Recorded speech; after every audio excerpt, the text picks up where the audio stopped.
So, thanks for introduction. I'm Shunsuke FUKAMI from Tohoku University, Japan. So before starting my talk, I'd like to say two things. So firstly, I'd like to thank the organizers for inviting me to attend such a nice workshop and a chance to share with you our works. And second thing is that I'm sorry, but I do not have a results of the Terahertz, but I hope that the material system which I'm going to talk about has a potential to go to the Terahertz regime. So I hope that you will learn something new from my talk and so imagine what this material system can contribute to the Terahertz community. Okay, so let me start my talk. So this is the outline of my talk. So firstly, I'd like to give a brief introduction to the noncollinear antiferromagnet. And after that, I will talk about the current-induced dynamics in the noncollinear antiferromagnetic manganese-3 thin films. And so before talking about the dynamics, I will briefly describe the preparation of the epitaxial M-plane-oriented manganese-3 thin film, which is the key to observe a characteristic phenomenon in these material systems. And then I will talk about the chiral spin rotation induced by the spin orbit torque. And also, I will show our recent studies on the handedness anomaly in the current-induced switching. And if time allows, I would like to also share with you the thermal stability of the single nanodot manganese-3. And finally, I will summarize my talk. Okay, so let me start from the introductions. Okay, so let me begin with a few words about the electrical control of the corrective spin structures. So the Spintronics has evolved mainly on the collinear ferromagnet. And about 20 years ago, more than 20 years ago, the magnetization switching was observed by the spin transfer torque. And also the magnetic phase transition between the ferromagnetic state and the paramagnetic state can be observed by the electric field applications. And a few years later, the small angle precession by applying DC current or the resonant motion by the RF current was observed in the collinear ferromagnetic systems. And after the discovery of the spin transfer torque, sorry, this doesn't. Okay, so after the discovery of the spin transfer torque, the spin orbit torque was found to efficiently control the ferromagnetic systems.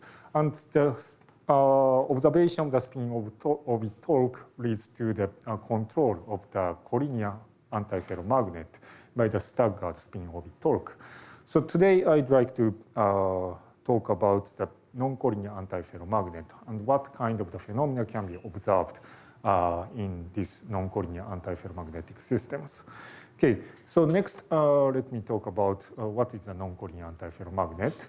So the interesting thing of the noncollinear antiferromagnet is that it behaves like, it behaves like the ferromagnet, even though it doesn't have, it has a negligibly small magnetization due to the non-vanishing Berry curvatures. And theory predicted the sizable anomalous Hall effect, and the anomalous Hall effect is observed, and also the anomalous Nernst effect and the magneto-optical Kerr effect was also observed in the manganese-3 or manganese-3 germaniums. Okay, so and a few years later, the switching of the chiral spin structure was also demonstrated by the team of the University of Tokyo. And so according to the paper, they explained that the behavior of so what is happening here is basically the same with that spin orbit torque induced switching of the magnetization in ferromagnets. So today I would like to discuss that. So the question I'd like to address in this talk is that firstly, so are there any unique phenomena in the noncollinear antiferromagnet? And also, in the second part, I'd like to discuss, is it really the same? So the mechanism is really the same with the ferromagnet. So that's the questions I would like to address in this talk. So, and today I will show that the chiral spin rotation is a very unique phenomenon, so unique to the noncollinear antiferromagnet. And also I will show a handedness anomaly. And so I will show that the switching in the noncollinear antiferromagnet is somewhat different from the switching of the magnetization of the ferromagnet induced by the spin orbit torque. Okay, so let me move on to the main part. So firstly, let me describe the sample properties. So actually, we have a long story, but let me quickly show our results. So to observe the characteristic phenomena of the non-manganese routine, the epitaxial thin film is very important to study. So we first tried to fabricate the epitaxial thin films. And so we chose MgO110 substrate and tungsten for the buffer layers to grow the M-plane oriented manganese routine, in which the kagome lattice is aligned vertical to the film planes. But so firstly, we didn't insert it tantrum. But so if we didn't insert the tantrum, the alloy peak caused by the tungsten manganese tin was observed here. So we decided to insert tantrum. And indeed, this inserted tantrum could effectively reduce the formation of this alloy. And as a result, we could obtain the pure M-plane epitaxial manganese routine thin films. And the epitaxial relation is described here. So the battery is run out. So okay, so let me continue. So okay, so this is the cross-sectional TEM image. So the hexagonal kagome lattice structure is nicely observed in these stacks. And we measured the MH and the anomalous Hall loops as a function of the perpendicular magnetic field, and the small residual magnetization of the 5 millitesla and very large anomalous Hall conductivity of 30 inverse ohm and inverse centimeter, which is close to the bulk value was observed. So next I will show what is observed in this epitaxial M-plane oriented manganese routine thin films. Okay, so this shows the stack structure we used, and so we patterned this stack. We deposited platinum on top of the manganese routine to enhance the spin orbit torque, and we patterned these thin films to the Hall devices with the width of a micrometer scale. And so this shows the Hall resistance as a function of the perpendicular magnetic field. So the relatively square, nice RH loop is observed. And the negative Hall resistance, negative loop represents that the anomalous Hall effect is induced by the chiral spin structures. Okay, so we studied we tested two configurations. And the first configuration is that, the first configuration is that so we applied the current in these directions. So the spin is injected in these directions, and the kagome plane is vertical to the injected spin. And another configuration is that the spin is injected in the kagome plane. So the two configurations are tested. Okay, so let me show what happened in these two configurations. So in this measurement, we first applied the perpendicular magnetic field, so the large enough perpendicular magnetic field to initialize the chiral spin structures. And after that, we swept the current along in these directions. So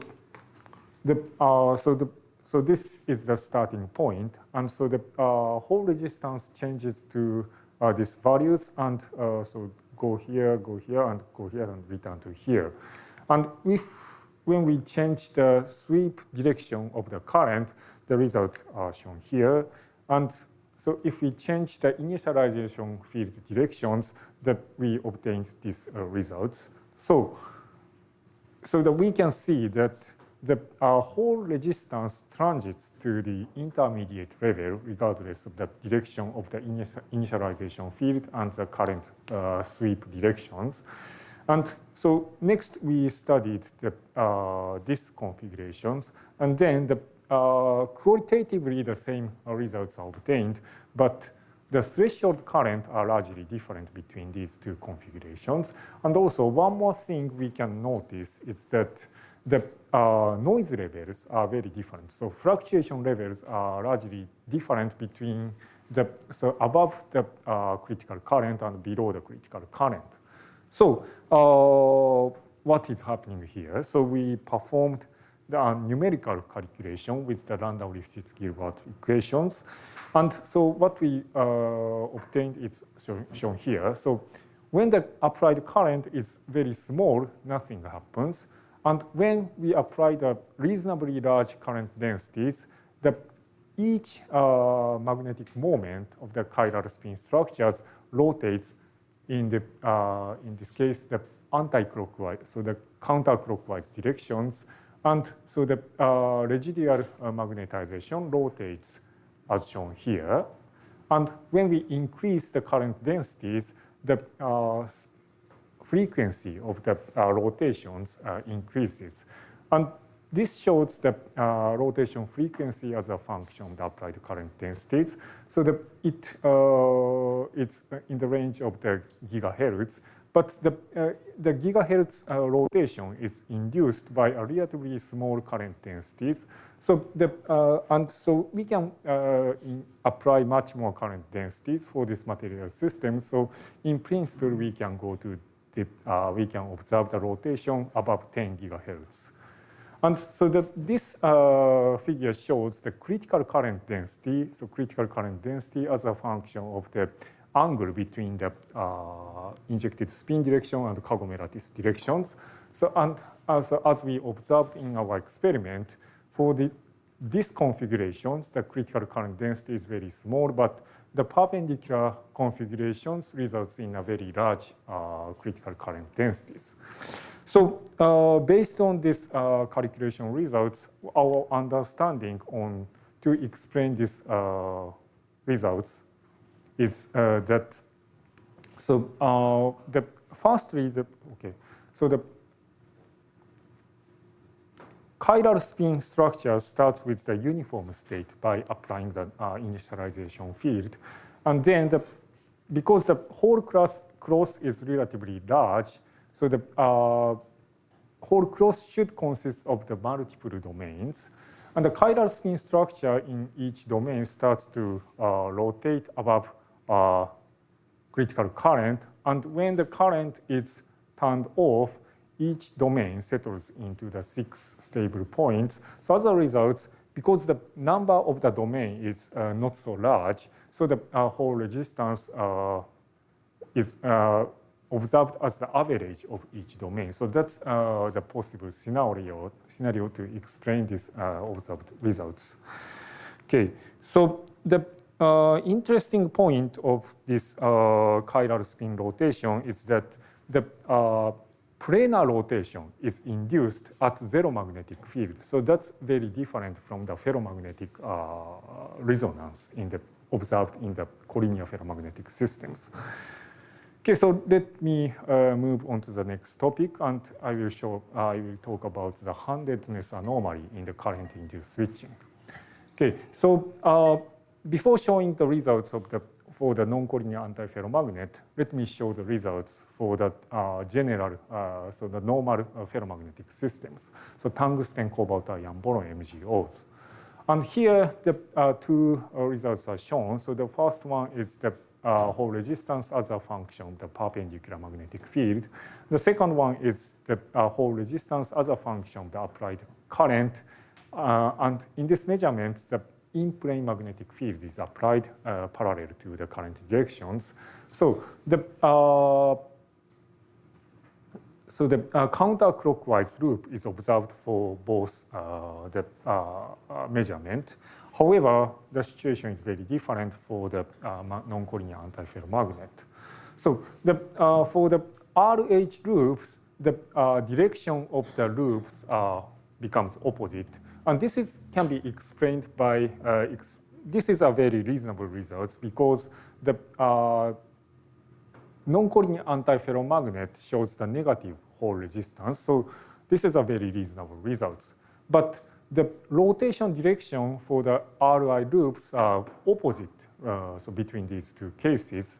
So this means that when you apply the current and field in the same direction, the plus x directions, for the dipole is rotated from the down to up, whereas the octapole moment of the noncollinear antiferromagnet rotates from the upward to the downward directions.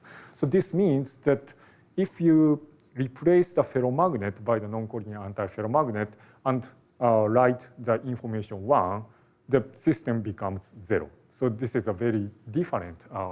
This is a very different point of the noncollinear antiferromagnet compared with the ferromagnetic systems. So to understand what is happening here, so we measured the spin orbit torque acting on by the harmonic hole measurement and trace the so we during the rotation of the octapole moment. Okay, so and I will skip everything and jump to the final conclusions. So for the ferromagnetic systems, the spin acts on the magnetizations, and for the noncollinear antiferromagnetic systems, the spin acts on the each moment in the sublattice. So the sublattice moment rotates in the same direction to the magnetization in the ferromagnetic systems, but the octapole moment is a virtual mathematical object, so that its rotation directions are opposite to the individual sublattice moment, and as a result, the rotation directions are opposite between the ferromagnetic systems and the noncollinear antiferromagnetic systems. And at last of this topic, let me share with you a nice cartoon to describe the handedness anomaly in the octapole dynamics. So we reported these results in these papers, and in the same issue, the news was, so this article was published in the same issue. And so according to this article, so this is the cartoon to explain the handedness anomaly. So this gear represents the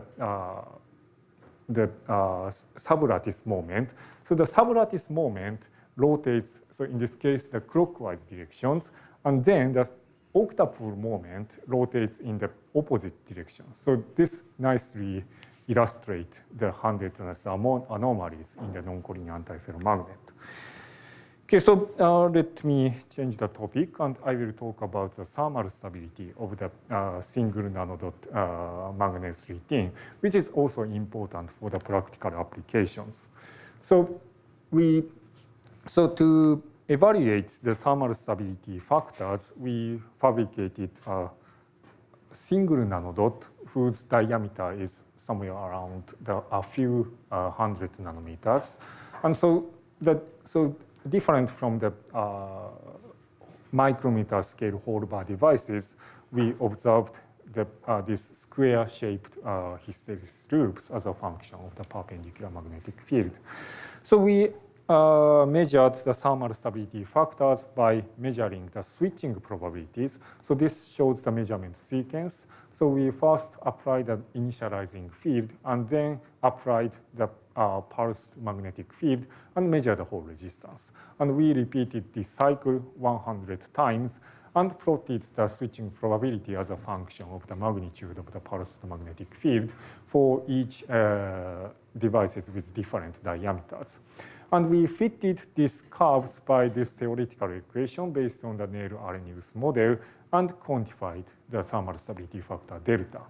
And here the n is unknown parameters. So we performed numerical calculations, and if the two-fold anisotropy is dominant, the n becomes 2, and if the six-fold anisotropy is dominant, the n becomes 1.55. So we fitted our results using the different values of the n. And so this is the results we obtained. So this shows the obtained thermal stability factor as a function of the diameter of the nanodot. And the blue plot shows the results when we assume the exponent n of 2, and the green shows the results when we assume the exponent of 1.55. So we can see that there is a two regime. So the size independent regions and size dependent regions. And actually, this is what we previously observed. So there are two regimes. And this is exactly the same with what we observed in the ferromagnetic tunnel junctions, so cobalt ion boron MgO-based MTJs. And in these studies, we interpreted these results by considering the two different magnetization reversal mode. And in this size-dependent range, the single domain reversal takes place, whereas in the size-independent regions, the nucleation happens and the domain wall propagates. So the nucleation volume determines the thermal stability factor. So the thermal stability factor is independent of the size. So the qualitatively the same between the antiferromagnet and ferromagnet, but the magnitudes are very different. And for the ferromagnetic case, the transition between this range and this range are somewhere around 30 nanometers. But in the noncollinear antiferromagnetic case, it is around 300 nanometers. And the value of the thermal stability factor is quite small when we reduce the diameter less than 100 nanometers. So, okay, so this is the results for the thermal stability factor. Okay, so let me summarize my talk. So the M-plane oriented magnet-3T thin film is used to observe characteristic phenomena in the noncollinear antiferromagnet, and chiral spin rotation and handedness anomaly was observed for by the spin orbit torque applications, and the thermal stability factor of the magnet-3T nanodot was quantified. Okay, so that's all. Thank you for your attention.